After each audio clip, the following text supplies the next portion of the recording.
नमस्कार आप सभी को। मैं नेहा दैया त्रिदिशाएं क्लासेस में आप सभी का स्वागत करती हूं और हम कर रहे हैं निबंध लेखन। इसकी 4-5 क्लास ऑलरेडी हो गई हैं। जिन लोगों ने वो नहीं देखी है चैनल पर जा कर के आप लोग देख सकते हैं। टॉपिक बहुत ज़्यादा महत्वपूर्ण है उन सभी एग्जाम्स के लिए जिसमें आपका निबंध लेखन आता है। ऐसे राइटिंग आपके सिलेबस में है, चाहे वो आपके स्टेट सिविल सर्विसेज के एग्ज़ाम है, आर ओ का एग्ज़ाम है, ये मेंस का जो एग्ज़ाम है, या फिर आपका एग्ज़ाम है कोई भी यूपीएससी के रिगार्डिंग जिसमें हिंदी लैंग्वेज डिस्क्रिप्टिव पेपर है, या फिर आपका CSIR, CASE, SOSO या SSC के जो डिस्क्रिप्टिव पेपर होते हैं लैंग्वेज का, जिसमें हिंदी जिन्होंने चूज़ किया हुआ होता है, तो उन सभी एग्ज़ाम के लिए काफ़ी महत्वपूर्ण है ये क्लास। जिन लोगों ने नहीं देखी है पुरानी क्लासेस वो देख सकते हो। दरअसल निबंध लेखन एक ऐसा विषय है जिसको लिखने में सभी को दिक्कतें आती हैं, और CSIR की पर्टिकुलर में हम बात करें तो ये जो सिलेबस है उसमें इसका काफ़ी महत्वपूर्ण रोल है। ऐसे राइटिंग का वेटेज सबसे ज़्यादा है क्योंकि 2 क्वेश्चन पूछे जाएंगे आपसे 50-50 नंबर के, और टोटल मिलाकर के 100 नंबर का आपका ऐसे राइटिंग है। तो जहाँ पर 150 नंबर के पेपर में से 100 नंबर केवल आपका जो सिलेक्शन करवा सकते हैं वो ऐसे राइटिंग है। तो इसीलिए बहुत ध्यान से आप लोगों को पढ़ने की ज़रूरत है। वो पुरानी क्लासेस आप लोग देख सकते हो, बहुत ही बारीकी के साथ हमने पढ़ा है निबंध क्या होता है, किस तरीके से आप निबंध को लिख सकते हैं, ये सारी चीज़ें हमने ऑलरेडी डिस्कस की हुई हैं। तो शुरू करते हैं अपनी क्लास। शुरू करने से पहले जैसा कि हमारा नियम है, माँ सरस्वती को ध्यान करते हुए ओम सरस्वती नमस्तुभ्यं वरदे काम रूपिणी विद्या आरंभम करिष्यामि सिद्धिर्भवतु मे सदा। हे माँ सरस्वती, हम आपको नमन करते हुए अपना अध्ययन शुरू करने जा रहे हैं। हम पर अपनी कृपा दृष्टि बनाए रखना। जिन लोगों ने त्रिदिशाई क्लासेस का चैनल सब्सक्राइब नहीं किया है वो त्रिदिशाई क्लासेस के चैनल को सब्सक्राइब कर लीजिए। वीडियो पसंद आए तो लाइक कीजिए। कोई डाउट है, कोई क्वेरी है आपकी, आप लोग कुछ पूछना चाहते हैं या कुछ आप लोग फीडबैक या सजेशन देना चाहते हैं तो कमेंट सेक्शन आप लोगों के लिए खुला है। आप लोग वहाँ से मुझे मैसेज कर सकते हैं, या फिर त्रिदिशाई क्लासेस का टेलीग्राम चैनल है, लिंक डिस्क्रिप्शन बॉक्स में है। 2 चैनल हैं, एक जिसमें आपको मटेरियल वगैरह मिल जाएगा और दूसरा डिस्कशन ग्रुप है आप लोगों के लिए। तो आप लोग जो चाहें उस पर मैसेज कर सकते हैं अपने स्टडी के रिगार्डिंग। मैं आप लोगों का रिप्लाई करने की कोशिश ज़रूर करूँगी। हमने निबंध लेखन की कई सारी क्लासेस ऑलरेडी कर ली है, जिसमें हमने निबंध लिखने की प्रक्रिया और उससे जुड़ी हुई जो प्रमुख चुनौतियाँ थी उन सभी का डिस्कशन हमने ऑलरेडी कर लिया था। किस किस टॉपिक को किस तरीके से आप लोग पढ़ सकते हो, या भूमिका कैसे लिख सकते हो, या निष्कर्ष कैसे लिखना है, ये सब हम डिस्कस करने जा रहे हैं। भूमिका का टॉपिक ऑलरेडी हमने कर लिया था। निबंध की रूपरेखा कैसे बनानी है ये सब हमने कर लिया था। आज हम पढ़ने जा रहे हैं इसका मुख्य चरण, 5वां चरण, और ये जो चरण रहेगा वो स्पेशली है आपका मुख्य विषय वस्तु को लेकर के। ठीक है, ये सबसे अहम पार्ट होता है क्योंकि इसी से आपके जितने भी शब्दों का ऐसे आपको लिखना होता है वही यहाँ से लिखना होता है यहाँ पर आपको।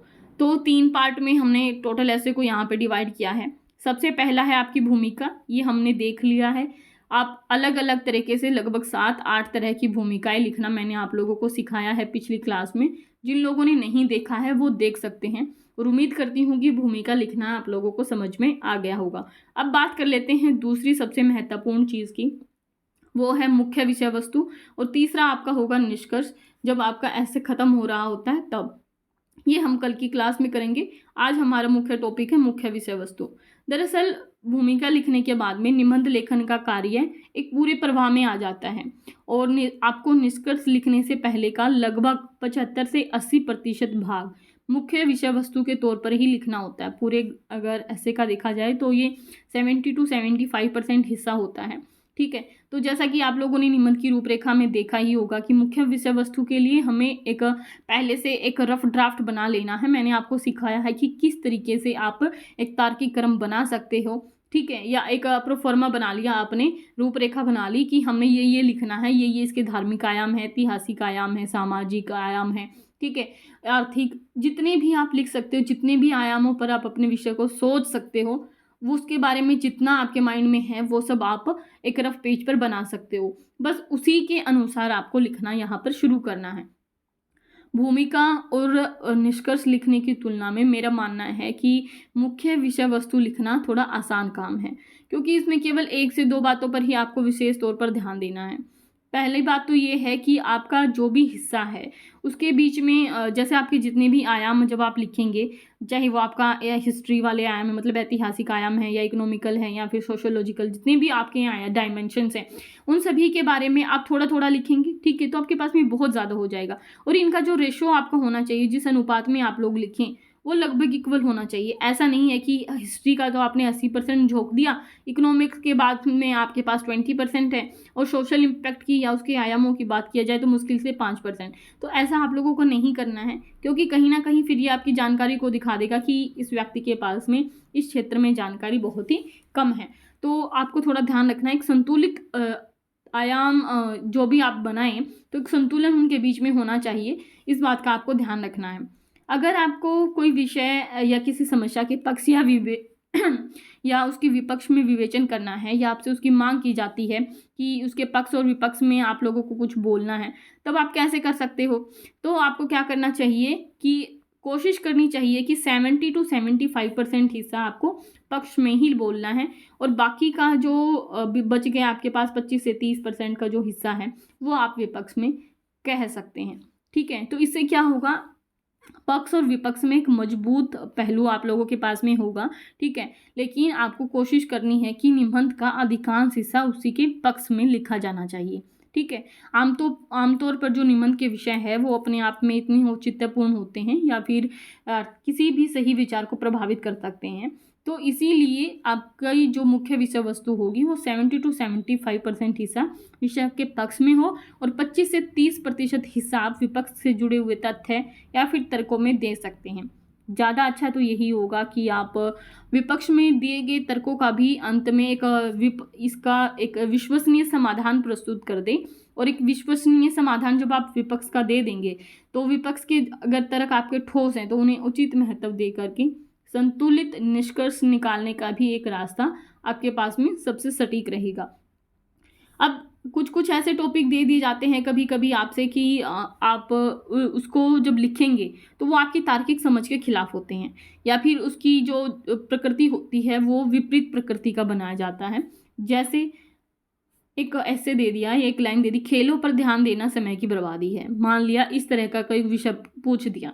अब ये बात क्या है, इसमें दरअसल परीक्षक यह देखना चाहता है कि आप विषय के विरुद्ध कितना जा सकते हैं ना, कि ऐसा नहीं है कि हमेशा धारा के साथ ही आपको बहना है, कभी कभी आपके अंदर जो सच्चाई है उसको भी कहने का साहस होना चाहिए, इस बात का आपको ध्यान रखना है। तो विषय के विरुद्ध लिखने का आपके अंदर साहस है या फिर नहीं, इस बात का भी आपको ध्यान देना है। अब ऐसे विषय में आपकी जो मुख्य विषय वस्तु है उसका अनुपात भी बदल जाएगा, क्योंकि आपको इस तर्क को खारिज करते हुए जो सटीक है उसके ऊपर जाना है कि दरअसल ऐसा नहीं है कि खेलों पर ध्यान देना समय की बर्बादी है, ये गलत बात है। तो ऐसे विषय पर लिखते समय आपका अनुपात बदल जाएगा, और धीरे धीरे आपको करना क्या है, तर्कों को खारिज करते हुए आपको उसी निष्कर्ष पर पहुंचना चाहिए जो दरअसल तार्किक कसौटी पर खरा उतरता हो। अब तार्किक कसौटी पर खरा उतरने का मतलब क्या हो गया कि आपको उनके सामने जो तर्क रखेंगे बहुत ही विनम्र भाषा में लिखते हुए निष्कर्ष पर जाना है, और सिद्ध करना है कि खेलों पर ध्यान देना समय की बर्बादी नहीं, बल्कि इससे क्या है, आपका स्वास्थ्य सही रह सकता है, ठीक है। तो स्वास्थ्य पर असर पड़ेगा, ठीक है, उसके लिए अच्छा है या उचित है। साथ ही राष्ट्रीय और अंतर्राष्ट्रीय सम्मान भी मिलते हैं आजकल, तो आप लोग देख रहे हो जो खिलाड़ी हैं वो ओलंपिक्स में अच्छे अच्छे पदक जीत करके लेके आ रहे हैं। तो इस तरीके से आप लोग अपने जो ये जो विषय है इसके तर्कों को खारिज करते हुए विनम्र भाषा में, और जो सटीक बात है आप उसके आपको कहने का इतना साहस होना चाहिए कि आप उन तर्कों को खारिज करते हुए सही बात प्रस्तुत कर सकें, ठीक है। अब मुख्य विषय वस्तु लिखते समय कुछ महत्वपूर्ण चुनौतियां भी हैं जो सबसे ज़रूरी हैं। तो आप लोगों को क्या करना है, कई बार ऐसा होता है कि आपके पास में शब्द बहुत ज़्यादा हैं, तो शब्द बहुत ज़्यादा हैं तो फिर आप कैसे लिखेंगे। तो आप जो भी आयाम लिखने की कोशिश करें उसको संक्षेप में लिखना है, लेकिन चुनौती सबसे बड़ी क्या है, प्रवाह, ठीक है। सबसे बड़ी जो चुनौती है वो क्या है, निबंध का प्रवाह नहीं टूटना चाहिए, ठीक है। आपको अपनी बात इस तरह से रखनी है कि हर अगला वाक्य पिछले वाक्य का तार्किक परिणाम लगे और जो हर एक नया अनुच्छेद या पैराग्राफ जब आप शुरू करें तो पिछले अनुच्छेद का एक स्वाभाविक सा अगला पड़ाव महसूस हो। ऐसा नहीं है कि यहाँ पे इस पैराग्राफ में आपने बहुत अच्छा लिख दिया, अगला शुरू किया, अब यहाँ पे कोई कनेक्शन ही नहीं है, और कनेक्शन नहीं है तो उसमें इंटरेस्ट नहीं आएगा। तो आपको कोशिश करनी है कि पिछले पैराग्राफ की अंतिम पंक्ति और शुरू वाला जो अगला जो पैराग्राफ होगा इसकी पहली लाइन, उसके बीच में कहीं ना कहीं एक संबंध आपको स्थापित करना है। इस बात का आपको ध्यान रखना है, ठीक है। तो पहली शर्त तो यही है कि आप रूपरेखा निर्माण के स्तर पर अपने निबंध में विभिन्न बिंदुओं को तार्किक क्रम के अनुसार ऐसा व्यवस्थित करें कि आपका जो अनुच्छेद है या फिर आपकी जो लाइन है वो एक दूसरे के साथ जुड़ती हुई महसूस हो, ठीक है। और दूसरा ये है कि हर एक अनुच्छेद की शुरुआत कुछ ऐसे वाक्यांशों से भी करनी है जिनसे एक निरंतरता की अनुभूति हो, ठीक है। जैसे आप उसमें कुछ शब्द जोड़ सकते हैं, जैसा मैं बता रही हूँ आप लिख सकते हैं इनको। यहाँ इस बात पर विचार करना ज़रूरी है कि ऐसे सेंटेंस होते हैं ना, गौरतलब है कि, तो क्या यह मान लिया जाए कि ऐसा होने से समस्या समाप्त हो जाएगी। तो इस तरीके से जुड़े हुए जो ऐसे शब्द हैं आप उनको लिख सकते हैं। मुख्य बिंदु कौन कौन से हैं जिन पर आप ध्यान दे सकते हैं? तो सबसे पहली तो बात यही है कि आपका जो भी विषय है आपको उसी विषय पर केंद्रित रहना है। ये नहीं है कि आप इधर उधर भागते हुए दिखाई दे एग्जामिनर को और आप कई सारे आयाम लिखने के चक्कर में ऐसा ना हो कि विषय से ही हट जाएं, ठीक है। तो निबंध लेखन में सबसे बेहतरीन प्रदर्शन का जो मंत्र है वो यही होता है कि विषय की मूल भावना से स्वयं को जोड़े रखना है और संपूर्ण जो निबंध है उसका झुकाव निरंतर विषय की ओर ही बनाए रखना है। इस बात का आपको ध्यान रखना है। परीक्षक को ऐसा बिल्कुल भी प्रतीत नहीं होना चाहिए कि आप विषय से भटक गए हैं। प्राय निबंध के जो विषय होते हैं बहुत सामान्य पर अमूर्त किस्म के भी होते हैं और कभी वर्णनात्मक किस्म के भी होते हैं। तो आप किसी भी पहलू पर या किसी भी विषय सब्जेक्ट विशेष के संदर्भ में जब आप बात करें तो उसके सभी पहलू, चाहे वो आपके पॉजिटिव हों चाहे नेगेटिव हों, इन सभी बातों का आपको ध्यान रखना है और दोनों को कवर करते हुए विचारों को एक व्यवस्थित ढंग से प्रस्तुत करना है। तो इससे क्या होगा कि आपके जो अंक होंगे वो काफ़ी अच्छे हासिल हो जाएंगे आपको और कोई कठिन काम भी आपको महसूस नहीं होगा। इसके बाद में दूसरी जो महत्वपूर्ण बात है वो ये है कि संक्षेप में लिखना, ये मैंने हालांकि बता भी दिया है। कम लिखें पर प्रभावी लिखें। ध्यान रखें कि अति जो होती है ना वो हर चीज़ की बुरी होती है। संस्कृत में एक उक्ति है ना, अति सर्वत्र वर्ज्यते। अति नहीं करनी है किसी भी चीज़ की, इस बात का आपको ध्यान रखना है। संक्षेप में चीज़ें लिखनी है, ठीक है। क्योंकि अब आपके पास में 3 ही घंटे हैं तो निर्धारित समय में आपको 2 निबंध भी लिखने हैं, ऐसे भी लिखने हैं, ठीक, एप्लीकेशन भी लिखनी है, सार लेखन भी लिखना है। तो निर्धारित शब्द सीमा का प्रयोग करना है और उसी में अपनी बात को लिखना, बहुत ही कम शब्दों में ये एक कला है और कोई भी आयाम छूटना नहीं चाहिए, ये सबसे महत्वपूर्ण बात है। तो निबंध लेखन में ही नहीं बल्कि ऐसी कला, जैसे अब संक्षेप में कोई बात कहते हैं तो ये अभिव्यक्ति के अन्य तरीके जैसे संवाद है, भाषण है, साक्षात्कार है या फिर आपका सार लेखन है, परिचर्चा, इन सब में भी काम आता है। तो आपको कोशिश करनी है कि आप अपना जो व्यवहार है लिखने का, बोलने का, वो ऐसा बनाएं कि आप कम शब्दों में ज़्यादा बातें कह पाएँ और मैक्सिमम जो उसके पॉइंट है उसको कवर भी कर पाएँ। निबंध का प्रवाह आपको बनाए रखना है, ये तो हमने बता भी दिया है आपको कि प्रवाह इसका सबसे आकर्षक पक्ष भी होता है।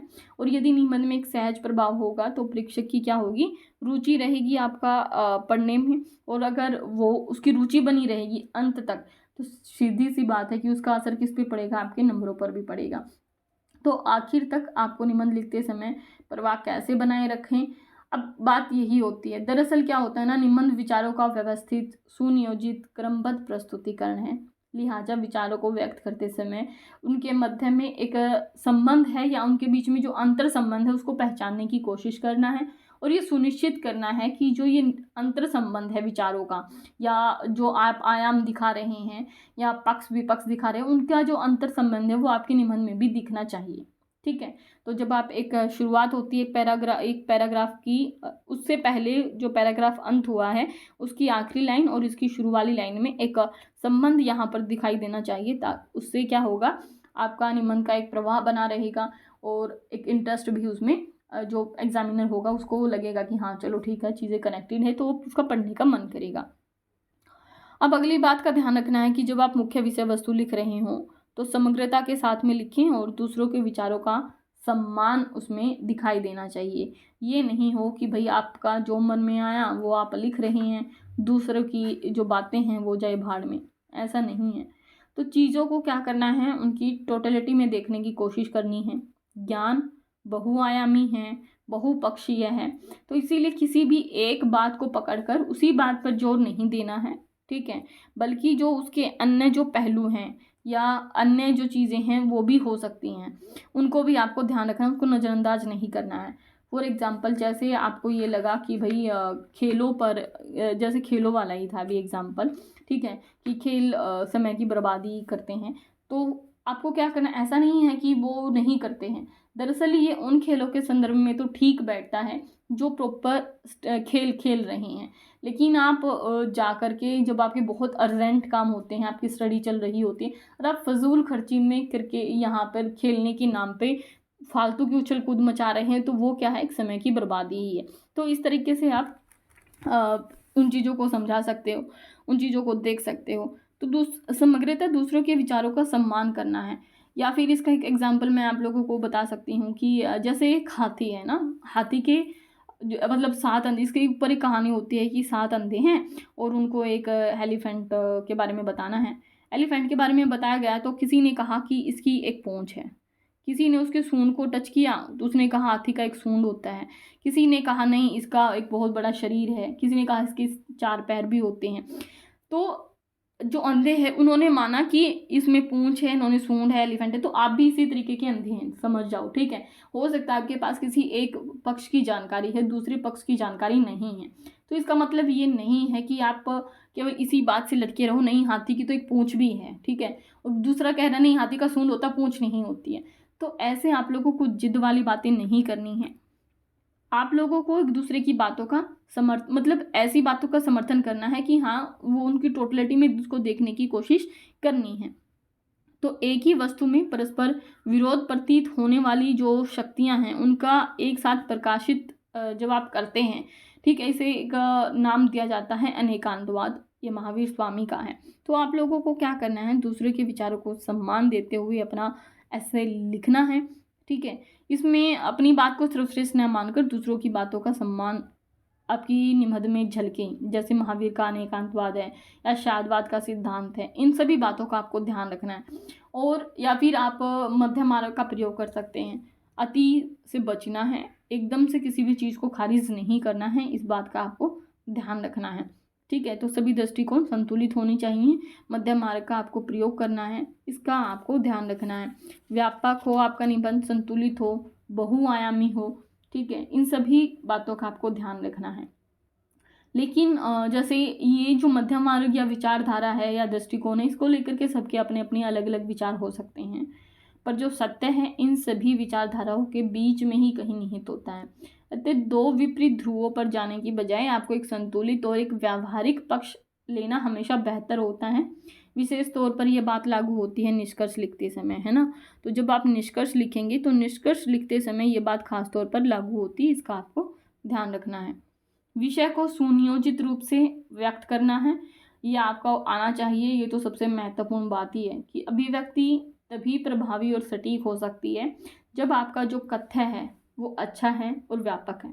कथ्य मतलब जो आप कहना चाह रहे हैं उसमें, तो विचारों पर जो हावी होने वाली संकीर्णता है उससे आपको बचना है। उससे बचते हुए कोशिश करें कि एक संतुलित दृष्टिकोण अपनाकर चीज़ों को समग्रता के साथ में देखें। इसके लिए निबंध के जो विषय में निहित अलग अलग पहलू हैं या पक्ष हैं उनको पहचानना है, उन पर सुनियोजित ढंग से चर्चा करना है। इससे क्या होगा, आपका निबंध क्या होगा, एक प्रभावी निबंध बन सकता है। एकेडमिक जब आप पढ़ रहे होते हैं में यह जो युग है इंटर डिसिप्लिनरी स्टडीज़ का है, यानी अंतर अनुशासनात्मक अध्ययन का है।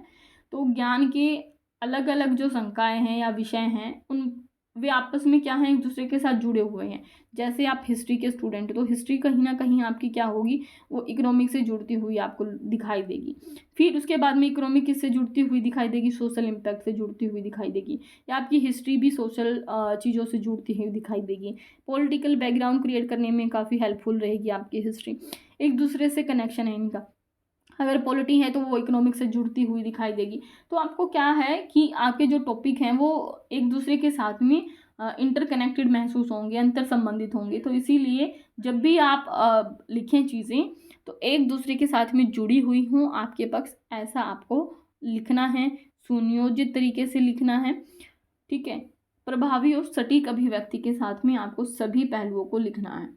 अब ज्ञान के जो विभिन्न आयाम हैं उनके बीच परस्पर जुड़ाव और इन सब की एक दूसरे को प्रभावित करने की जो ताकत है उसको समझने के बाद में हम पाते हैं कि निबंध दरअसल एक विषय विशेष का या उसके सभी प्रासंगिक पहलुओं को कवर करते हुए सुनियोजित और एक व्यवस्थित विस्तार है। यही तो है मेन चीज़, ठीक है।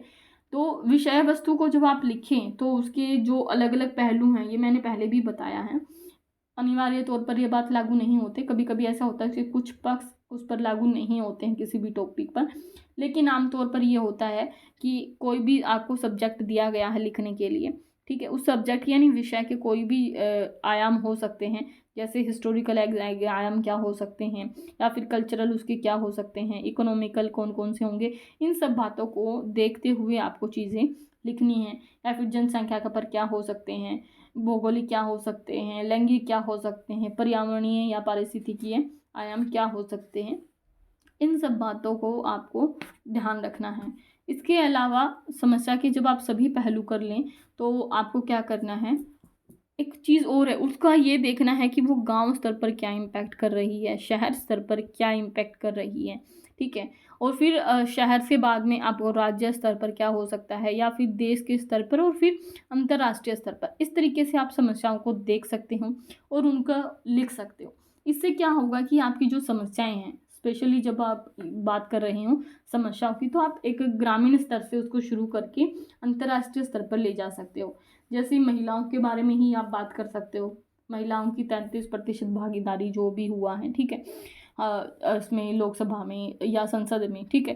तो संसद के साथ से पहले आप क्या करेंगे, अगर गांव में ही महिलाओं की भागीदारी हो रही है मान लिया, तो उससे क्या इम्पैक्ट पड़ेगा। जैसे गांव में क्या होता है, आप लोगों ने देखा होगा कि सरपंच महिलाएं बनती हैं, लेकिन सरकार कौन चला रहा होता वहाँ की, आप जानते ही हैं लगभग, उसके जो हस्बैंड होते हैं वही सब कागजी कार्रवाई करते हैं और वो केवल एक रबड़ की ना स्टैंप बन करके रह जाती है। ऐसा नहीं करना है। तो ऐसे आरक्षण देने का कोई फ़ायदा होने वाला नहीं है और ना ही किसी चीज़ का समाधान हो सकता है। फिर ऐसे ही आप शहर स्तर पर देखें, फिर आप राज्य स्तर पर देखें कि राज्य स्तर पर क्या इसमें कोई बदलाव है, और अगर महिलाएं 33% जाती हैं तो राज्य की स्थिति में क्या बदलाव हो सकता है। देश में अगर चुनकर जाती हैं 33% तब क्या होगा, और अंतर्राष्ट्रीय स्तर पर इसका क्या पैमाना है, या कौन किसी किसी देश के आप एग्जाम्पल दे सकते हो इसमें कि वहाँ वहाँ की संसद में इतने % पार्टनरशिप, मतलब इतने % भागीदारी जो है वो महिलाओं की है। इस तरह से आप लिख सकते हो। फिर ऐसे ही वंचित वर्ग या फिर वंचित वर्गों के कल्याण से संबंधित, जैसे कल्याणकारी राज्य की भूमिका है ना, जो वंचित वर्ग है उसके बारे में मैं बात कर रही हूँ, तो SC ST है, ठीक है, OBC हैं, या फिर जो भी विकलांग हैं, वरिष्ठ नागरिक हैं, थर्ड जेंडर हैं, इन सब के बारे में आपको जब आप ऐसे लिख रहे हो तो एक जागरूक और जिम्मेदार नागरिक की भांति उनके इन वर्गों के प्रति एक विशेष संवेदनशीलता आपको दिखानी है और आपके अंदर एक जागरूकता होना चाहिए। तो आप जब भी लिखें तो ऐसे हाशिए पर मौजूद वर्ग के बारे में भी आप चीज़ें लिख सकते हैं, उनको टारगेट करते हुए कि इनका जो समावेशी विकास है उनका लक्ष्य है, या फिर इस टॉपिक से वो क्या प्रभावित हो सकते हैं। जैसे खेलों के बारे में ही अगर है जब आप लिखने लगे तो आप उन लोगों की भी एग्जांपल दे सकते हो कि नहीं ये मतलब ख़राब चीज़ नहीं है। बहुत सारे ऐसे पैरा ओलंपिक्स गेम्स भी होते हैं ना जिनमें विकलांग लोग बहुत अच्छे अच्छे मेडल जीत करके लेके आए हैं, आप उनका भी एग्जाम्पल दे सकते हो।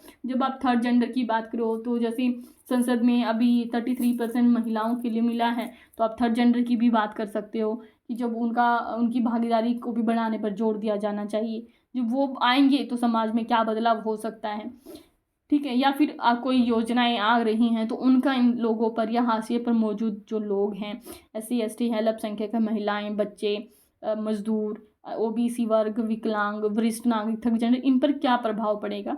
तो आप इस तरीके से एक संतुलित आयाम बनाते हुए अपना निबंध लिख सकते हैं। इसके अलावा विकास के कुछ, जैसे कोई विकास के ऊपर आ गया, समावेशी विकास के ऊपर ही कोई ऐसे आपसे पूछा गया, तो आप उसमें क्या करेंगे, शिक्षा के लिए कौन सी चीज़ें हैं और कितना हमने डेवलप किया है, आपको इन चीज़ों का ध्यान रखना है, ठीक है। इसके अलावा स्वास्थ्य पर क्या प्रभाव पड़ रहा है, ग्रामीण विकास पर क्या प्रभाव पड़ रहा है, या उसके लिए क्या लक्ष्य निर्धारित किए गए हैं, इन चीज़ों का आपको ध्यान रखना है। न्याय की पहुंच, गरीबी उन्मूलन, ऊर्जा, रोजगार, इस तरह से आप अपने टॉपिक को अलग अलग आयाम दे सकते हैं, उनके बारे में लिख सकते हैं। या फिर जैसे ग्लोबल वार्मिंग के बारे में ही आपसे ऐसे पूछा जाता है, ठीक है, तो ग्लोबल वार्मिंग पे जब आप लिखेंगे तो क्या लिखेंगे, इसका ग्लोबल वार्मिंग का सबसे पहले तो जनसंख्या के ऊपर क्या प्रभाव पड़ेगा, है ना।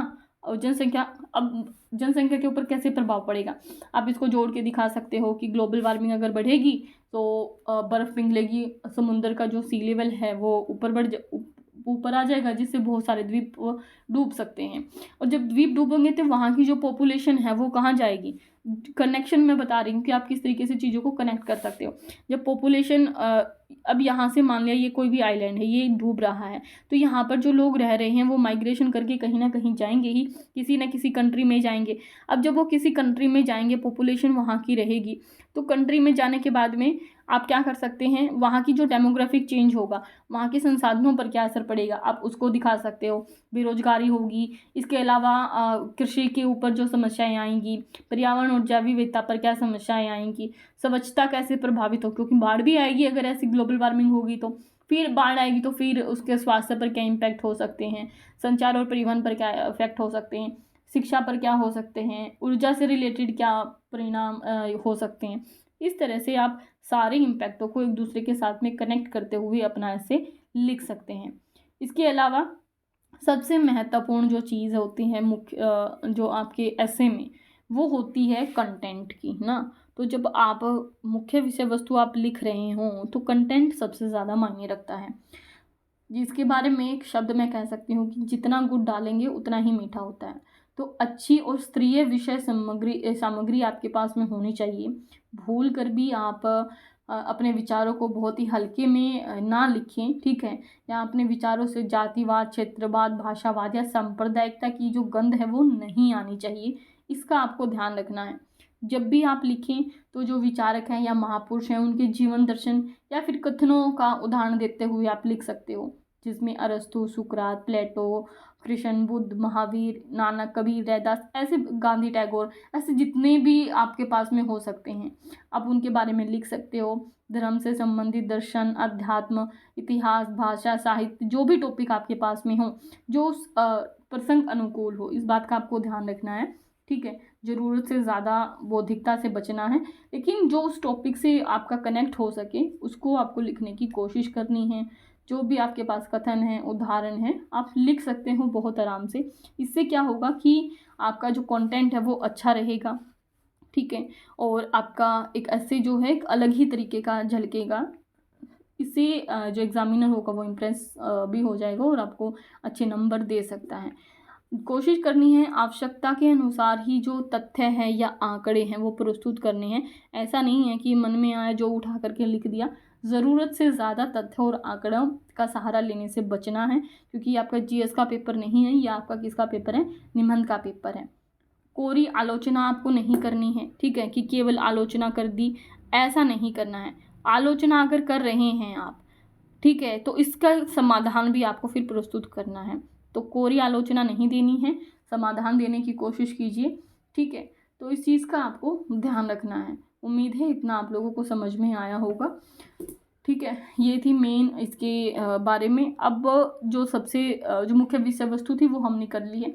इसके अलावा आप लोग क्या कर सकते हैं कि जितनी भी अच्छी अच्छी किताबें आपको मिले ऐसे लिखने से समझ आप पढ़ सकते हो, या फिर उसके बारे में जो भी कनेक्टेड चीज़ें हैं या टॉपिक है उसको आप पढ़ सकते हो। उम्मीद है, ठीक है। इससे क्या होगा कि आपके पास में कंटेंट तैयार हो जाएगा। कंटेंट जब आपके पास होगा तो आपके अंदर कॉन्फिडेंस होगा, लेकिन ओवर कॉन्फिडेंस से बचना है, इस बात का आपको ध्यान रखना है। मैं ही ज्ञानी हूँ ऐसे वाले भाव से आपको नहीं लिखना है, ऐसे बहुत ही एक ग्रुप डिस्कशन की तरह ही आपको लिखना है, सभी पक्षों पर चर्चा करनी है। इससे क्या होगा, आपके ऐसे में कई सारे आयाम होंगे और एक बेहतर कंटेंट आपके पास में होगा। तो उम्मीद है इतना आप लोगों को समझ में आया होगा मुख्य विषय वस्तु लिखने से संबंधित, ठीक है। विषय वस्तु के जितने भी पहलू हैं ये सब आपको कवर करना है, ये सब मैंने आप लोगों को पहले ही बता दिया है। अगर आपको पसंद आ रही है वीडियो तो आप लाइक कर सकते हो, इसके डिस्कशन ग्रुप में त्रिदिशाई क्लासेस का जो डिस्कशन ग्रुप है आप वहाँ जा कर के ज्वाइन कर सकते हो और अलग अलग टॉपिक पर जा कर के आप लिख सकते हैं। इसका आपको ध्यान रखना है, लिख करके आप वहाँ भेज दीजिए। अब मैं आप लोगों का ऐसे चेक कर दूँगी। आज का जो टॉपिक है मैं आप लोगों को दे रही हूँ। एक तो सबसे पहले आप लोगों को लिखना है अपसपा के ऊपर, अपसपा, ठीक है। आज का जो टॉपिक है वो है अपसपा, क्योंकि अभी अभी कुछ दिन पहले ही ना हमारे जो गृह मंत्री हैं उन्होंने कहा था अब कि अगर वो दोबारा से सत्ता में आते हैं तो जम्मू कश्मीर से अपसपा हट जाएगा, ठीक है, लद्दाख से। तो अपसपा और मणिपुर वगैरह में भी आप लोग देखते हो कि अक्सर ये न्यूज़ में रहते हैं। तो अपसपा की जो चुनौतियां हैं और जो समाधान है वो आपको लिखनी है, और क्या इसको हटाना सही है या नहीं सही है। तो चुनौतियां और समाधान, इस टॉपिक पर आपको लिखना है। इसके अलावा अगर आप इस टॉपिक पर नहीं लिखना चाहते हैं तो आप समावेशी विकास पर लिख सकते हैं। केवल इतना ही आपका टॉपिक है, समावेशी विकास। 3-4 टॉपिक मैंने HCS मेंस में जो आए थे वो भी दिए थे, लेकिन किसी ने लिखकर नहीं दिखाया। ये बहुत गलत बात है, क्योंकि आप जब प्रैक्टिस ही नहीं करोगे, आप प्रैक्टिस से ही डर रहे हैं, तो अगर आप प्रैक्टिस नहीं करते हैं तो आप लोगों को बहुत नुकसान उठाना पड़ सकता है। इसीलिए आप कोशिश कीजिए कि त्रिदिशाई क्लासेस के जो डिस्कशन का जो ग्रुप है आप वहाँ पर लिख करके उसको अपलोड कर दीजिए। मैं आप लोगों का जो ऐसे है उसको चेक कर दूँगी, जिससे कि आप लोगों को भी थोड़ी राहत महसूस होगी और जो आपकी गलतियां होंगी वो आपको पता चल लग जाएंगी। एग्ज़ाम की डेट कभी भी आ सकती है, इस बात का आपको ध्यान रखना है। तो तैयारी करते रहिए। यही एक टॉपिक है जो आपके सिलेक्शन में बहुत अहम भूमिका निभा सकता है। तो प्रैक्टिस जरूर करें, प्रैक्टिस से ना बचें, पढ़ते रहें, आगे बढ़ते रहिए। अपना और अपनों का ख्याल रखिए। धन्यवाद।